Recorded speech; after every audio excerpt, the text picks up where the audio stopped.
안녕하세요. 세이지 약국입니다. 오늘은 가려운 피부 질환 아토피에 대해서 알아본 후 약국에서 구매할 수 있는 바르는 약에 대해서 소개하겠습니다. 목차입니다. 아토피의 원인과 증상에 대해 알아본 뒤 치료법들을 설명드리겠습니다. 그 다음에는 제품들을 비교하고 아토피에 좋은 생활 방식을 알려드리겠습니다. 아토피 피부염이란 피부에 심한 가려움증을 동반하는 알레르기성 염증 질환으로 호전과 악화가 반복되는 만성 재발성 질환입니다. 먼저 아토피 피부염의 원인에 대해 알아보겠습니다. 아직 확실하게 밝혀진 것은 없으나 아토피성 피부염은 유전적인 소인과 환경적인 요인, 면역학적 이상 등 여러 원인이 복합적으로 작용하여 나타납니다. 아토피 환자의 70에서 80%는 가족력이 있어 부모에게 아토피성 피부염이 있으면 자녀에게도 나타날 확률이 높습니다. 최근 들어서는 환경적인 요인도 부각되고 있습니다. 매연과 미세먼지와 같은 환경공해, 서구식 주거 형태로 인한 진먼지 진드기, 반려동물 가구의 증가 등이 아토피의 원인이 될 수 있습니다. 또한 환자의 80% 이상은 면역균형이 깨져 있는 것을 볼 수 있는데요. 현대사회로 오면서 이러한 면역균형을 깨는 항원들이 증가해 아토피 피부염의 큰 원인으로 대두되고 있습니다. 아토피 피부염의 증상은 무엇일까요? 가장 큰 특징은 심한 가려움증과 외부 자극이나 알레르기 유발원에 대한 민감한 반응입니다.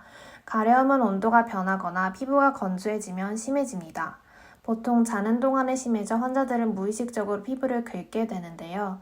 피부를 긁어서 습진이 생기면 가려움이 더욱 심해집니다. 피부 병변은 연령에 따라 그 분포와 양상이 다르게 나타납니다. 2세 이하에서는 주로 뺨이나 이마, 머리에 잘 생기고 팔다리의 바깥쪽에 생기는 경우가 많습니다. 반면 소아에서는 팔다리나 목에 접히는 부분에 주로 나타납니다. 아토피는 나이가 들면서 호전되거나 없어지는 경우가 많지만 호전된 후에도 특정 물질이나 자극에 의해 쉽게 가렵거나 염증 반응이 나타나기도 합니다.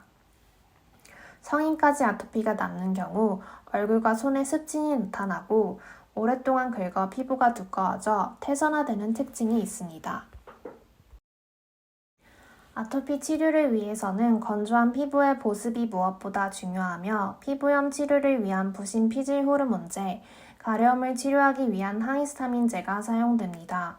타크롤리무스와 같은 면역조절제 성분으로 만든 연고는 최근 스테로이드 연고를 대신할 수 있는 약제로 개발되어 각광을 받고 있기도 합니다.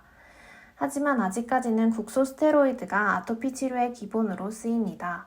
오늘은 아토피 치료를 위한 스테로이드 및 스테로이드 미함유 외용제들에 대해 살펴보겠습니다. 앞서 말씀드렸듯이 아토피 피부염이 급성으로 악화될 때에는 빠르고 효과적으로 증상을 완화시키는 항염증제인 스테로이드 함유 연고가 가장 효과적입니다. 국소 스테로이드제는 강도에 따라 나눌 수 있는데요. 하이드로코티손은 약한 강도의 스테로이드, 프레드니솔론은 중등도, 베타메타손은 상대적으로 높은 강도의 스테로이드에 해당합니다. 약제는 피부염의 정도와 환자의 나이에 따라 선택되어야 합니다. 가장 낮은 강도인 하이드로코티손은 얼굴이나 외음부와 같이 비교적 약한 피부에도 사용 가능하며 유아와 소아에게도 안전하게 사용할 수 있습니다. 대표적인 약으로 락티케어가 있습니다. 몸통과 사지에는 중등도 약제인 프레들리솔론을 사용할 수 있으며 리도맥스와 같은 제품이 있습니다. 손과 발, 태선화된 피부에는 베타메타손과 같은 강한 약제를 바를 수 있습니다. 제품으로는 세레스톤지가 있습니다. 간혹 스테로이드에 대한 잘못된 인식으로 용법보다 적게 사용하거나 사용하지 않으려는 경향이 있는데 이는 치료를 지연시켜 장기적으로는 오히려 좋지 않은 영향을 주므로 적정량을 용법대로 올바르게 사용해야 합니다. 첫 일주일간은 피부염을 호전시킬 수 있는 충분히 강한 제제를 1일 2회 도포 용법으로 사용한 후 병변이 호전되면 도포 횟수나 약제의 강도를 낮춰줍니다. 스테로이드 제품은 도포 후 벤즈나 거즈로 밀봉하지 않도록 주의하며 장기 사용 시 부작용이 우려되므로 2주 이내 사용할 것을 권장합니다. 스테로이드 부작용이 우려되거나 장기간 사용해야 하는 환자를 위한 스테로이드가 함유되지 않은 제품도 있습니다. 이치논 크림과 비판텐 등의 제품이 있는데요. 비판텐 연고는 덱스판테놀을 주성분으로 합니다. 덱스판테놀은 프로비타민 B5로 피부에서 흡수된 후 비타민 B5로 전환되어 세포 대사에 중요한 코엔자임 A를 생성합니다. 피부 지질 형성에 관여하고 피부의 수분 보유량을 증가시켜 자연스럽게 피부를 회복시키고 촉촉하고 부드럽게 유지시켜줍니다.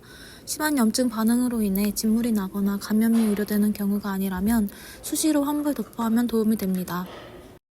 이치노 크림에는 보습에 효과적인 성분들, 가려움을 완화하는 항히스타민제, 피부 재생과 회복에 도움이 되는 성분들이 함유되어 있습니다. 사용 가능 연령은 6세 이상으로 어린이와 성인의 경증 질환을 개선시킬 목적으로 사용 가능합니다. 아토피 피부염은 완치가 어렵고 재발이 반복되기 때문에 지속적인 관리가 필요합니다. 아토피 피부염 환자는 피부가 건조하고 피부 장벽 기능이 손상되어 있으므로 적절한 보습제 사용은 필수적입니다. 보습제는 하루에 2-3회 정도 사용하도록 안내하고 샤워 후 3분 이내에 바르도록 합니다.